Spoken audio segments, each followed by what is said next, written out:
When you play the game of life, it's not a question of whether you win or lose. It's how good you looked, man. You know what I'm saying? All right, it's time for another beer, rum, and roll rock shot.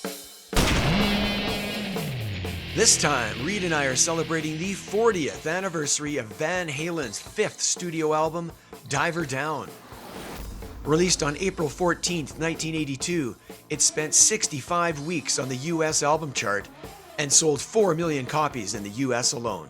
The album artwork is the Diver Down flag, which indicates that a diver was below the surface. The back cover features a photo of Van Halen on stage in 1981 at the Tangerine Bowl in Orlando, Florida, where they opened for the Rolling Stones on the last date of their Fair Warning tour. It was recorded in 12 days and produced by Ted Templeman, who had also produced Van Halen's first 4 albums. The band consisted of Michael Anthony, bass guitar and backing vocals, Alex Van Halen, drums, David Lee Roth, lead vocals, and Edward Van Halen, guitars and backing vocals.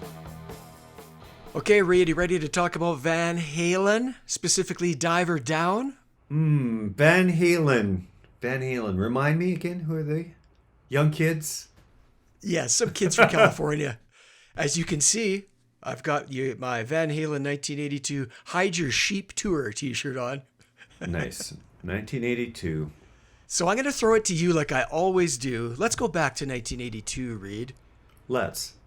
Where were your thoughts around Van Halen at that time, and specifically around this album coming out? What do you remember about that time?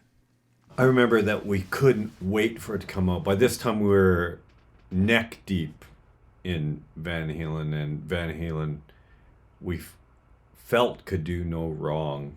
You know, arguably coming off one of the strongest albums of their career, an album that they were definitely pushing some boundaries and doing some new things. And at that period of my life, I was still in high school, and we used to have, there was a mall down the street from the school with the Sam the Record Man. We got to know the girls that worked there. They knew us, so they'd let us know when things were coming in, and we'd always go there on any new shipment day because we were just that hungry for music, and we would discover music that way. There was no other way to discover music back then. You know, we'd just look at the album cover and go, I'm taking a chance on these guys. That's right. If you hadn't read about it in a magazine or something, that was the only thing you could do. You know, I vividly remember getting the first Motley Crue album just based on looking at the album cover, turning it over and going, holy crap. I did the same thing, dude.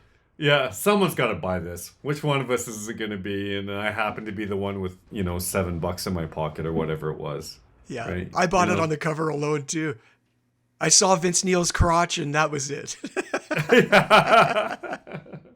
Well, I'm glad you saw it then, because you probably can't see it now. That's right. You know, we knew it was coming out, and we were waiting there. I'm like you. I was so obsessed with this band. They were, thinking back, so 82, I'm in grade 11. They were probably my favorite band at that time. Like, I was obsessed with these guys, man. I mean, you got the best guitar player, you got the best front man, you got great fucking songs, you got great shows. I mean, come on. You got everything. Yeah. Everything, dude. Everything. I mean, yeah. And the new album's coming out, all over it. There's a lot to like. There's still a lot to like. I mean, if we're to jump into the meat of this conversation, I guess, you know, I'd probably say that in the grand scheme of things, out of the original 6 albums, yeah, it's probably 5 or 6 for me. Yeah. But oh yeah, by any other band standards, yeah. Yeah, for me, it's the weakest one, but hey, it's on the Van Halen curve. It's still fucking awesome, right? In a lot of ways. And, you know, like you said, when you first hear it, you're all over it, and this is great. Time wasn't that kind to it. It's a bit of a letdown on the Van Halen curve, I would say, right? It didn't rock quite as hard from start to finish, you know. I've definitely had that thought, although at this point I'm prepared to somewhat eat my words on that, because in preparation for talking with you today, I put it on and I went, fuck, that's awesome. That's great. That's pretty wicked. You know what I mean? And there are some real high points, even among the low points. there are still some high points, you know. And I mean, Sure. when the album kicks off, you know, Where Have All the Good Times Gone, right? Is the first track. That's right. Yeah. Yeah. That guitar intro, I'm like, yes, take my money.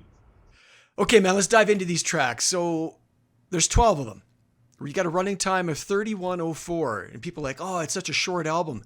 But Van Halen 2 is only 31:36, and Fair Warning's only 31:11. So as a body of work, it's not that short on the Van Halen spectrum. Yeah, it's never been about quantity anyway. I don't know if I would want a 70-minute Van Halen album. Right. That's true. Okay, man, you already mentioned it. Let's dive in with track 1, Where Have All the Good Times Gone? So it's a Kinks cover. And instead of fun facts, Reed, this time, I've got quotes. I got a DLR quote and an Eddie quote for each track. How do you like that? So Dave's on this one is this. He said, we're capable of playing 6 different Kinks songs and playing them into the dirt during the club gigs. Each one twice a night because they sounded so good and they're great to dance to. So that's Dave. He just wants people to have fun, right? And Eddie's he's talking about the solo. The solo was more sounds than lines. I ran the edge of my pick up and down the strings for some of those effects. I think I used my Echoplex in that song. So you could maybe talk more about that. But yeah, his solos, as always, are fucking amazing. He was a guitar hero who occasionally, actually more than occasionally, didn't feel the need to show how great he was in every Right. song. You know, Ain't Talking About Love has a solo that I could play when I was in grade 9, and believe me, I did. You know what I mean? Sure. And this one as well. It's more noise, you know. Ding, ding, ding, ding, ding, and he's making noise, playing some notes, but it's so effective, and it's unmistakable about who it is, and his rhythm playing is fucking magical, and his guitar tone, even though it's not far from my favorite Van Halen guitar tone ever, when you hear it as a standalone, you're still going, that's some great guitar sound. That's right, yeah.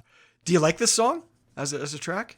As an I opening do. track? I mean, it's kind of a throwaway in that it's not that deep, but Van Halen knew how to play a rock song, and it had swagger, and it had groove. It had all the necessary things.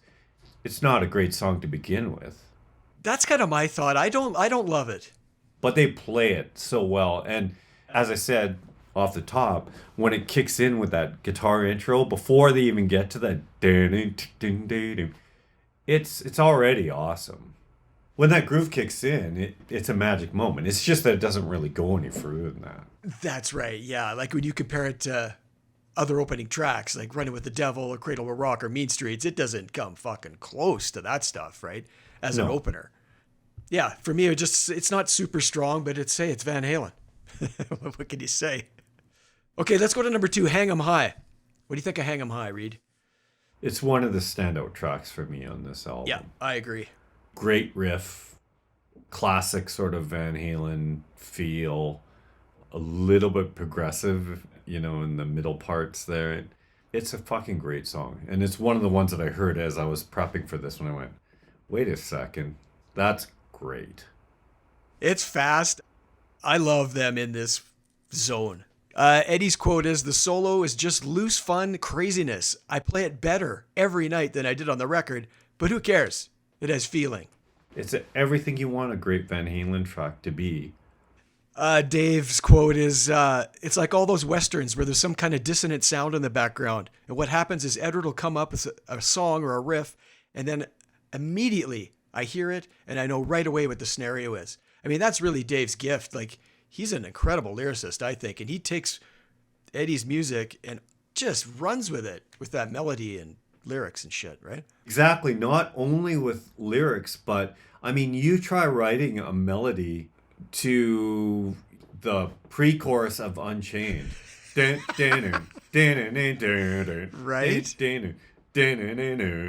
Like, I think it's pretty miraculous that he came up with something and then it was something good, like something that we remember and want to sing along to. You got to give the guy some credit. Absolutely, man. Yeah. Tons of credit. Yeah. I love Dave. Yeah. Yeah, this song fucking rips. Period. So let's go to Cathedral. It's an instrumental. You know Eddie's going to throw one in there. Every album's got something like that in it.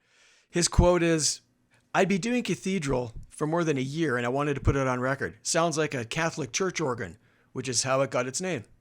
So what do you think of this, Reed? What do you think of Eddie's instrumental on this album? It's very cool. Once again, he does something that no one's really done before. This one's not as mind-blowing as certainly as an Eruption or even a Spanish Fly or Introduction to Mean Street, but it's still pretty fucking cool, and it's still Eddie doing something that nobody else had quite thought of yet. Right, and I was just learning stuff. I'm in high school about guitars and how they're played. Hadn't quite heard that volume knob swell thing he was doing there, right? That was kind of cool, the way he's working the volume knob. And Yeah, no, I mean, and he touched on that before, like in Somebody Get Me a Doctor. Dun, dun, dun, Right. dun, dun, dun, dun, dun, dun, right, but he's using a time delay to bring notes back, and then he's like harmonizing over them. Basically, he's framing chords and hammering arpeggios through them, sort of with his left hand while working the volume knob to take the attack off the notes. Apparently, the last note, his volume knob froze. oh, no way. Yeah.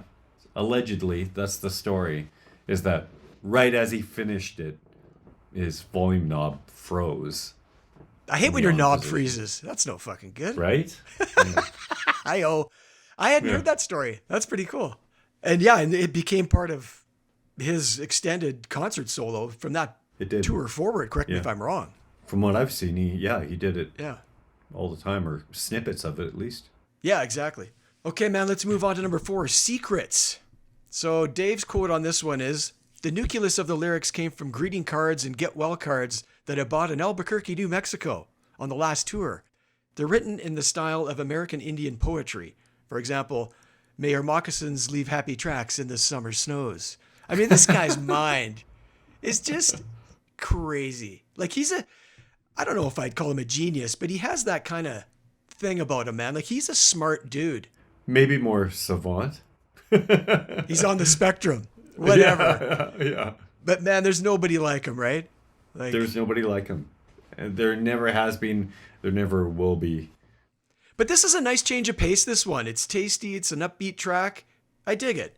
Like it's different for them, I thought. I think Secrets is easily my least favorite track. It's the least favorite on the album for you. Yes. Right. Even among the covers. Like, it's just forgettable to me. There's nothing that makes me go, let's put on Secrets. I don't, yeah. I definitely That's a didn't good have, point. I didn't have Secrets embroidered across the back of my jean jacket. Right. Fair enough. I just dig the fact that it's different. I'm hanging my hat on different here. And the Yeah. background vocals, I think, are cool. And the solo, I think, again, it's different for Ed, right? Hey, Like, you know what? I don't think they're capable of creating shit, but they were Right. capable of creating shit compared to their other shit.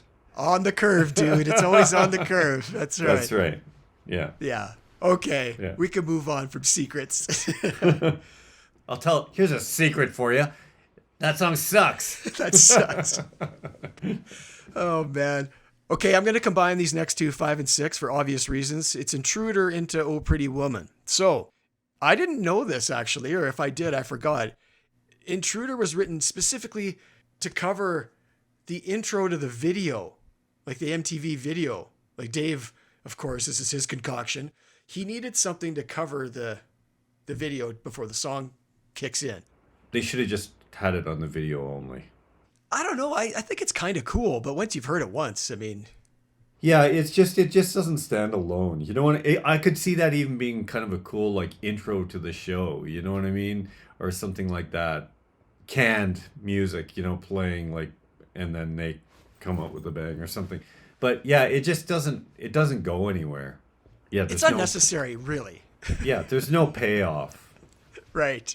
I would Right. have been just as happy if that was 8 seconds long and then went into Pretty Woman. Right into it. Okay, well, let's talk Yeah. about Oh Pretty Woman. So, Most people know the story, but I'm going to tell it anyway. I'll tell it anyway through Eddie. So Dave comes up with this idea. Hey, why don't we start off the new year by putting out a single? He wanted to do Dancing in the Streets is what he wanted to do, right? He gave me the original. I listened to it and said, I can't get a handle on anything in this song. I couldn't figure out a riff. So I said, look, you want to do a cover tune? Why don't we do Pretty Woman? It took a day. It starts climbing the charts. So all of a sudden Warner Brothers is going, you got a hit record on your hands. We got to have an album, man. Wait a minute. We just did this to keep us out there so people would know we were still alive. But they kept pressuring.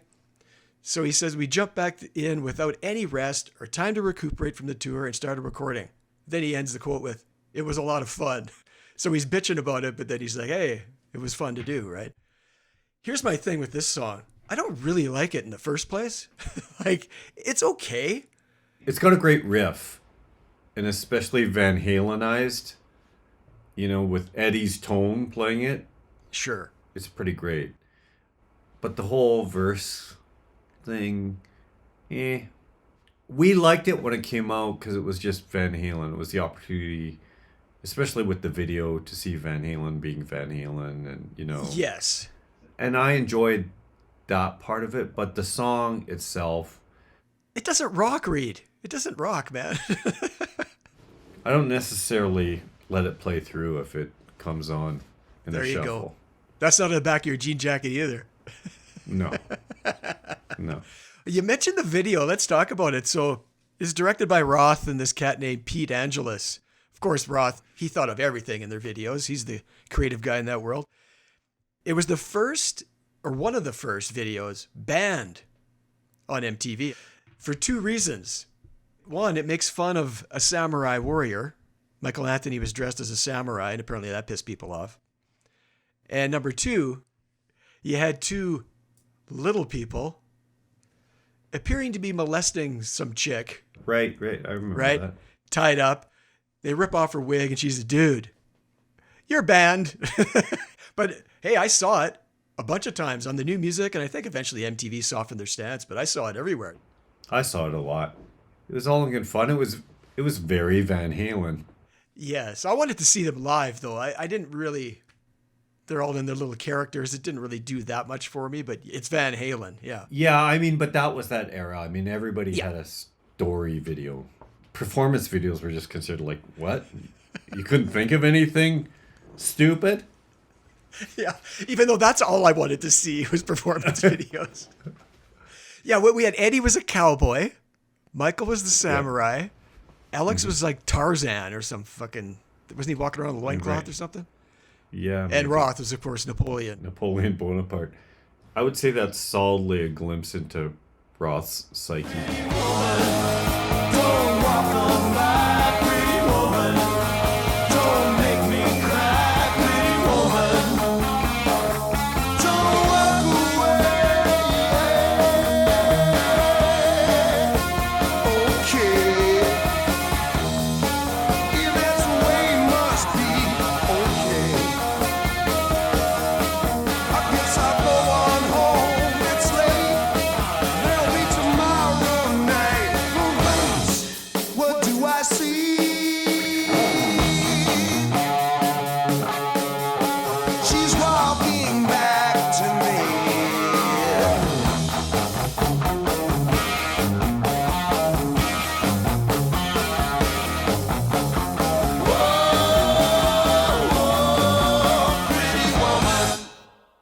Okay, man, number 7, Dancing in the Street. Dave's quote is as follows. It sounds like more than 4 people are playing, when in actuality, there are almost 0 overdubs. I found that kind of surprising. Sounds like there's a lot going on. And Eddie, here's his quote. It takes almost as much time to make a cover song sound original as it does writing a brand new song. I spent a lot of time arranging and playing synth and Dancing in the Streets, and the critics just wrote it off as, oh, it's just like the original. So forget the critics. These are good songs. Why shouldn't we redo them for a new generation of people? It's interesting because didn't he take a really negative sort of approach to... He's flip-flops on this album and some of the tracks a lot, actually. That's a good point. Yeah. He really does, yeah. What do you think of it? I think it's pretty inventive, the soundscape that he ended up creating for it, but I don't really give a shit. I don't like it either. It's my Secrets. It is, eh? It's my least favorite on the album, yeah. I like it more than Secrets. It's a catchy, decent song. But yeah, neither do I love it. It's just there. It's just there. Eddie's solo's kind of cool, Sure. right? Yep. As always. It goes without saying, Yeah. I suppose. You know what's funny about it? If you really listen to it, other than the vocal melody, it doesn't really sound much like the original at all. Like, they did do something different. They fucked with it quite a bit. It sounds nothing like the Mick Jagger David Bowie version. Oh, okay. Can we sidebar just for a second? That video is so tragically painful. It's like they're coming out of the closet on MTV. Like, it is really fucking bad. I know. People talk about, Billy Squier, Rock Me Tonight being the video that ruined his career. I actually think Dancing in the Street is worse. It didn't ruin their careers overnight like Billy Squier, however. Fuck, a 3-minute video ruined that guy's career overnight. Like, what? Billy Squier is fucking awesome, by the way. Dude, absolutely. Billy Squier is fucking incredible. Great songs. He's a great singer. Good guitar player. Had a great band. He just shouldn't jump around in his apartment going... Yeah, then he had to dance in his PJs. Oh, dude. Okay, enough about Billy Squier. Let's move on. So we're going to pair these next two up, 8 and 9, for obvious reasons. So you got Little Guitar's intro, which is about 42 seconds, give or take, into the song Little Guitars. So Dave's quote on this one is, Edward was saying he'd just seen this show with the flamenco guy doing all these wonderful things with his fingers. And he says, I figured out how to do it with one pick. Watch this. And he did it. It sounded Mexican to me, so I wrote a song for senoritas. That's what Dave says, right? Eddie's comment on this one, bear with me and you'll appreciate this, and maybe you can shed some light on the technicalities of it. Eddie says, I think that the best thing I do is cheat. I came up with the intro after I bought a couple of Carlos Montoya records. I was hearing this finger picking going, my God, this guy's great. I can't do that. So I just listened to that style of music for a couple days and I cheated. Using a pick, I'm doing trills on the high E and pull-offs with my left hand and slapping my middle finger on the low E. If there's something I want to do and can't, I won't give up until I can figure out some way to make it sound similar. What do you think of that? We were just talking about this the other day when it was playing, It's funny how his playing still inspires conversation or question. I was listening to it at Guitar Works at the store I work at, and it came on. Of course, it's all guitar players there. And people had their little thoughts about how he's doing it. And because I'm a loser with no life, I said, no, he's actually using a pick and picking really fast and then hammering on with his left hand. The point isn't that I was right. I was right. It was that you put on his music and it still inspires conversation or question or whatever it is. And I think that's arguably one of the best things you can say about Van Halen is that he just made people think. He made them wonder. He made them argue. Right. How is he doing that? Yeah. Yeah. Right. Totally, dude. Now, you're a guitar guy, obviously. Had there been a miniature Les Paul that he played live on this tour with this song before this point? Had there been a little mini Les Paul? I think there actually had, I remember, maybe not the Les Pauls, but Billy Gibbons, I remember him being an ad for one. It was a little tiny, short That's scale right. electric guitar, tiny body, Right. one pickup, which ended up being similar to the little Les Paul that Eddie played for that song. It was kind of fun live. See him running around with that little thing, a little gimmick. It was kind of cool. Yeah, he was ahead of the ukulele craze by 40 years. Right. Ultimately, do you like the song? I'm guessing you do, yeah? I do like the song, although it's not above Hang 'Em High or one other that we're about to discuss at some point. Oh, we're getting there. I know exactly the one you're talking about. Mm-hmm. Yeah, I dug it. Again, I hadn't heard a song quite like this from them before, and I keep saying that, but it's true. You don't want the same shit over and over, and they were not that bad. They're giving you something different. That intro is funky. and then it kicks into that fast part and fucking off you go. There's a bunch of tempo changes, actually. Yeah, I really dig it, man. And I love how it ends with just Ed plucking away and it just, like he just says that hard out, right? So that was kind of cool, too. Yeah. Okay, number 10. Big Bad Bill is Sweet William Now. Another cover. Diamond Dave says, I think it's a great song. Why do I have to bang my head every single song on every album? I don't think the audience has that much lack of creativity or imagination. That's debatable, but I appreciate his sentiment. And then Eddie says, it was Dave's idea. He bought himself one of those Sony Walkmans, and he recorded Big Bad Bill on it and played it to us, and we started laughing ourselves silly. Let's do it.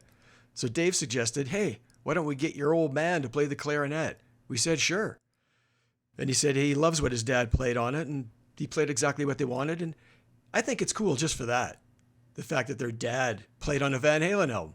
I do too. And say what you will, but I do think it adds some depth to them. When they did something like that, or what's the one on Women and Children First? The Sail Away with Someone's Daughter. Could this be magic?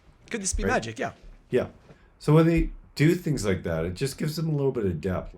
You know, those aren't your typical VH changes or chords or feel or anything. It just shows that they do have depth. And it's a catchy little song. It's fun. It may have worked better if there weren't, 4 other covers on the album. Right. And a bunch of other filler. You don't have to do it all on this one album. Right. Spread it out, man. Yeah, that's a good point. Okay, let's move along to track 11. I'm guessing it's your favorite song on the album because it sure as fuck is mine. It's a Full Bug.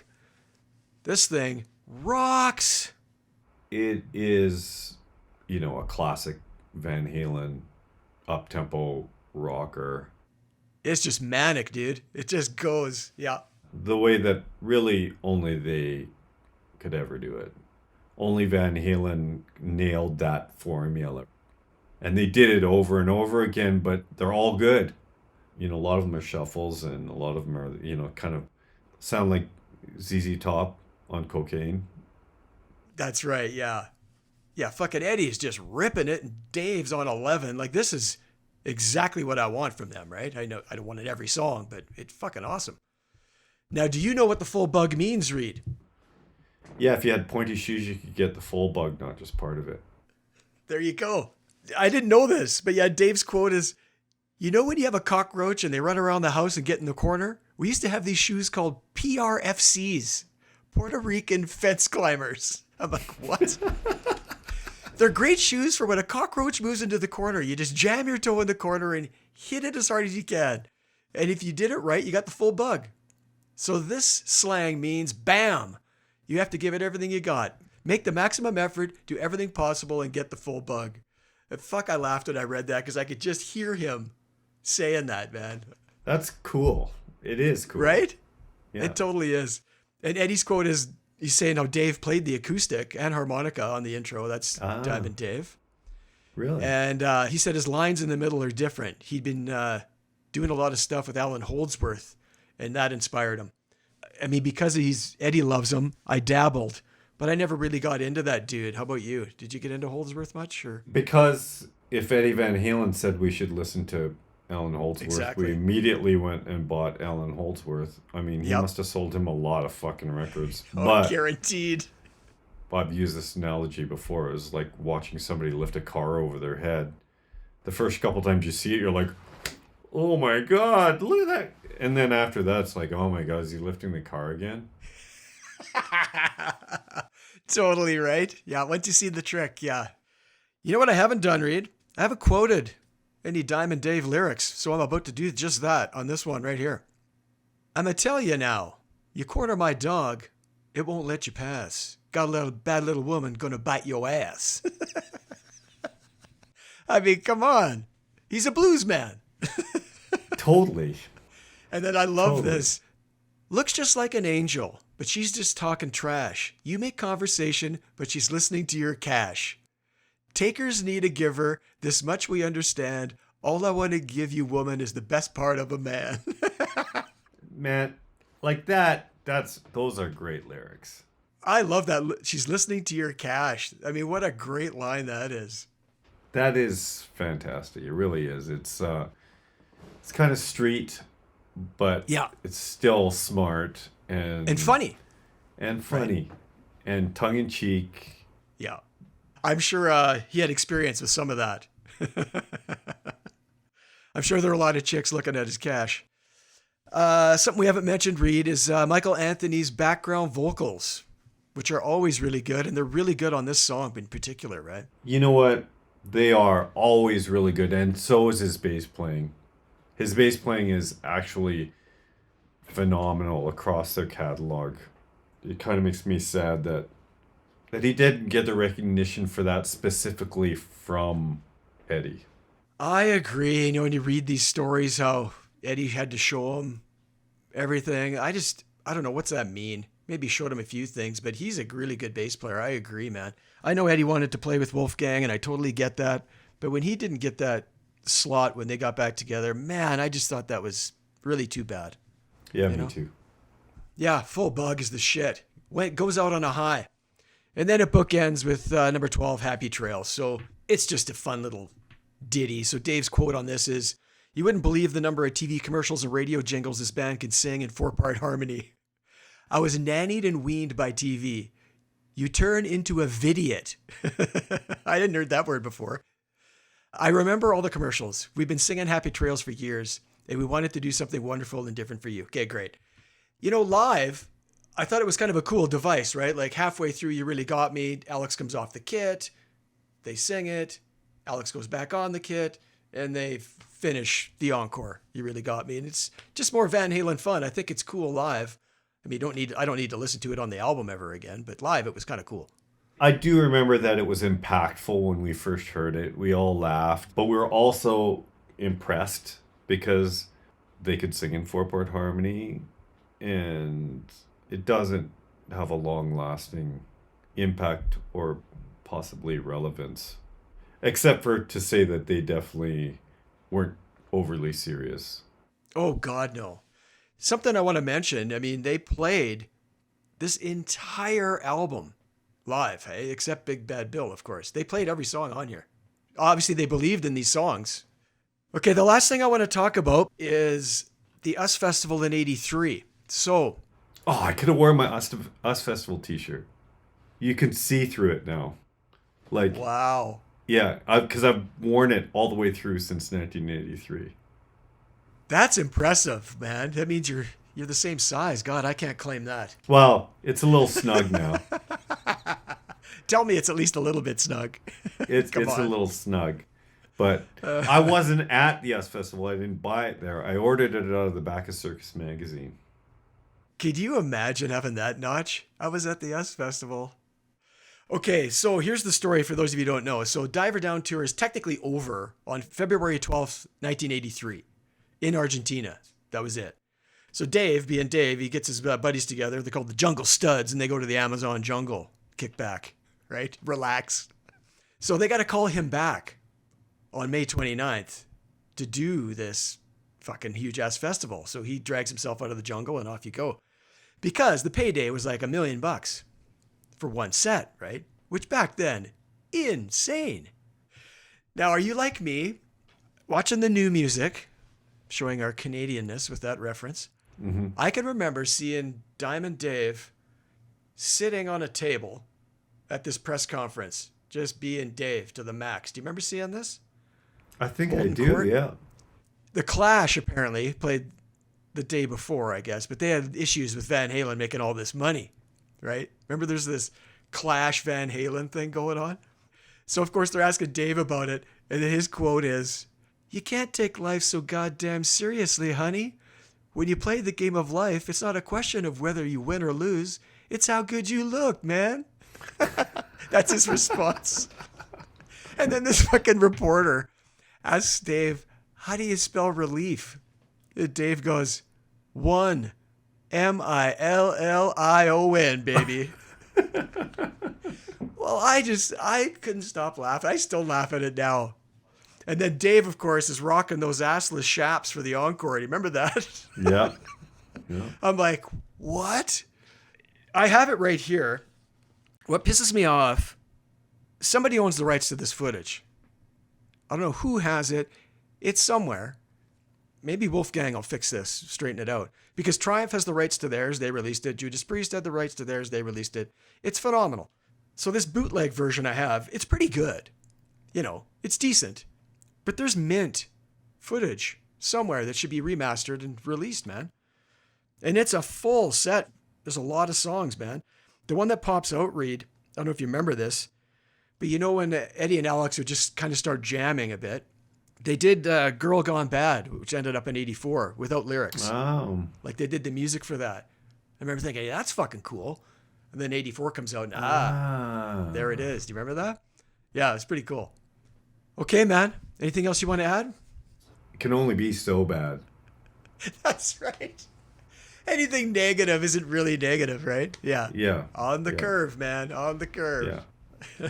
You know, while the original four were in the band anyway. Yeah. Right. Well, this did feel a tinge thrown together, right? I mean, you could tell. It totally does. It totally does. But if a band's going to throw something together, it might as well be Van Halen. Right? Well, let's go on that, man. All right, everybody. Thanks for checking us out. On behalf of Reed and I, thanks for tuning in. Until next time, keep rock alive and happy trails. We're out of here.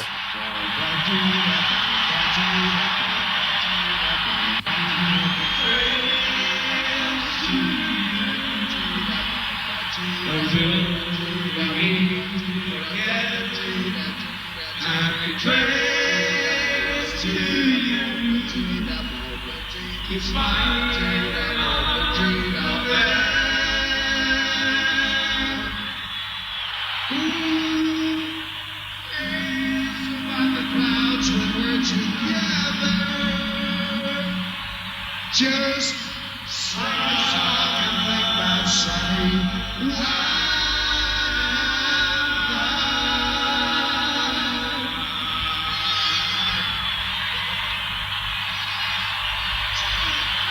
Happy birthday to you.